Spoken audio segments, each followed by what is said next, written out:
लद्दाख में चीन के नरम पड़ते तेवर के बावजूद भारतीय सेना पहले से ज्यादा सतर्क और तैयार हो गई है। क्या आपने इस ओर ध्यान दिया?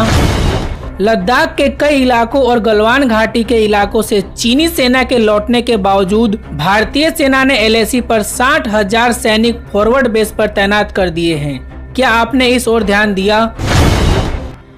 चीनी सेना के सैन्य साजो सामान वापस ले जाने के बाद भी भारतीय सेना ने अपने T-90 और भीम टैंक, अपाचे और चिनूक जैसे हेलीकॉप्टर, सुखोई M30KI और मिराज जैसे फाइटर जेट सीमा पर अलर्ट मोड पर रखा है। क्या आपने ये सब नोटिस किया? अगर नहीं तो कान खोलकर सुनिए। कहीं भारत अपनी छीन ली गई अक्साई चीन दोबारा तो नहीं लेना चाहता, क्योंकि पूरा माहौल और स्थिति यही बयां कर रही है कि भारत भी यही सोच रहा है।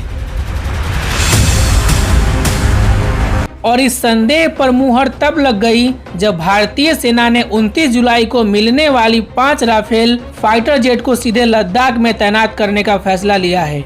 बजी न दिमाग में घंटी। तो चलिए दोस्तों, आज इसी मुद्दे पर बात करेंगे कि भारत कैसे अपनी ये जमीन ले सकता है और कैसे अपनी जमीन को वापस लेने का माहौल इससे अच्छा भारत को नहीं मिल सकता। तो दोस्तों, वीडियो को पूरा लास्ट तक और ध्यान से देखिएगा ताकि आप अच्छे से समझ सकें। और अगर आप हमारे चैनल पर पहली बार आए हो तो प्लीज चैनल को सब्सक्राइब कर लें। मैं ऐसे ही defence, foreign policy and finance से रिलेटेड खबरें लाता रहता हूँ। क्या है अक्साई चीन की विशेषता? यह बात सबसे पहले आपको जान लेना बेहद जरूरी है। 1962 में चीन द्वारा कब्जा किए भारतीय जमीन, जिसका नाम आज अक्साई चीन है, वह क्षेत्र 38,000 वर्ग किलोमीटर का है। यह क्षेत्र इतना बड़ा है कि कई राज्य भी इससे छोटे हैं। इसका अनुमान आप इस तरह लगा सकते हैं कि यह एरिया गोवा से करीब 10 गुना बड़ा है, सिक्किम से करीब 5 गुना, मणिपुर से करीब 1.5 गुना और यहाँ तक कि चीन का पड़ोसी देश ताइवान से भी ज्यादा है और साथ ही भूटान से थोड़ा ही छोटा है।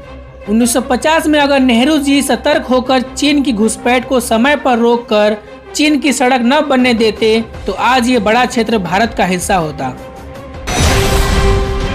कैसे अक्साई चीन को वापस लेने का है सही समय और स्थिति? देखिए, चीन पर कोरोना वायरस के मुद्दे पर पूरे दुनिया और सबसे ज्यादा अमेरिका का प्रेशर है। यहाँ तक कि चीन को नुकसान का मुआवजा भी देना है। तो वहीं हांगकांग के मुद्दे पर चीन के कम्युनिस्ट पार्टी में दरार पड़ चुकी है और ट्रम्प के हांगकांग का स्पेशल स्टेटस कैंसिल करने के बाद चीन को वैसे भी अपने व्यापार में बड़ा नुकसान हो रहा है। कई कंपनियां चीन से बाहर निकल रही हैं और भारत में शिफ्ट हो रही हैं। इससे भी चीन को बहुत भारी आर्थिक नुकसान होने वाला है।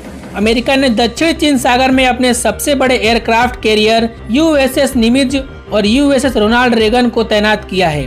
तो वहीं ब्रिटेन ने अपने इतिहास का सबसे बड़ा हथियार HMS queen Elizabeth aircraft carrier को दक्षिण चीन सागर में तैनात करके चीन की नींद उड़ाई हुई है। इसके साथ साथ जापान भी चीन को युद्ध की धमकी दे रहा है और उसने भी चीन को दक्षिण चीन सागर में तबाह करने के लिए एक बेहद खतरनाक एंटी शिप मिसाइल तैयार कर लिया है, जो किसी भी एयरक्राफ्ट कैरियर को समुद्र में डुबा सकता है।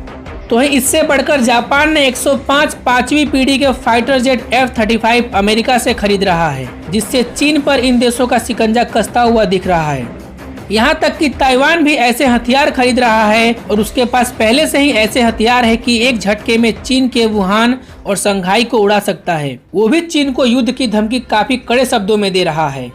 सबसे बड़ी बात, चीन ने अमेरिका के खतरे को देखते हुए लद्दाख से अपने सारे फाइटर जेट को एक खुद के बनाए कृत्रिम द्वीप पर तैनात किया है, जिससे वैसे भी वो लद्दाख में बैकफुट पर है। तो वहीं चीन के लोग ही चीन की कम्युनिस्ट पार्टी के खिलाफ हैं और सोने पर सुहागा तब हो गया जब चीन में एक बार फिर कोरोना का आतंक फैल चुका है। साथ ही बाढ़ का भी भयंकर प्रकोप है। इससे चीन की कम्युनिस्ट पार्टी एकदम बर्बाद हो चुकी है। कुल मिलकर इससे अच्छा माहौल भारत को अपना जमीन वापस लेने को नहीं मिलेगा। भारतीय सेना लद्दाख में है चीन से ज्यादा मजबूत और शक्तिशाली।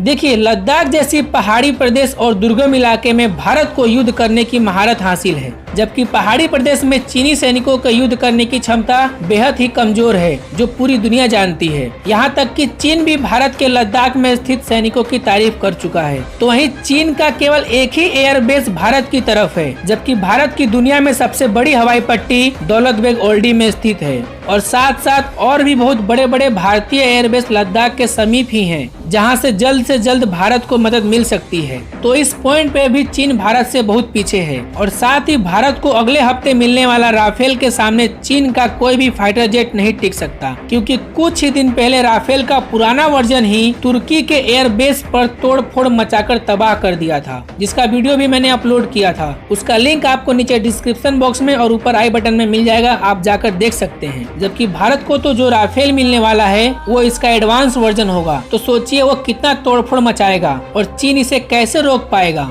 बस एक चीज की कमी है, भारत को S-400 एयर डिफेंस सिस्टम मिलने में देरी है। अगर एक बार वो मिल जाए तो भारत पूरे एशिया में सबसे पावरफुल देश बन जाएगा। S-400 और S-500 एयर डिफेंस सिस्टम के बारे में अगर आपको जानना है तो मैंने उसका लिंक भी नीचे डिस्क्रिप्शन बॉक्स में और ऊपर आई बटन में दे दिया है, आप जाकर देख सकते हैं। दोस्तों, भारत एक शांति प्रिय देश है, वो पहले कुछ नहीं करेगा। बस चीन अब कोई गलती लद्दाख में फिर से कर दे, उसके बाद तो आप देखेंगे कि अक्साई चीन हमारा हो गया और भारत भी इसी चीज के इंतजार में बैठा है, तभी राफेल लद्दाख में तैनात कर रहा है। जय हिंद दोस्तों, मिलते हैं अपनी अगली वीडियो में। Thank you for watching, good luck.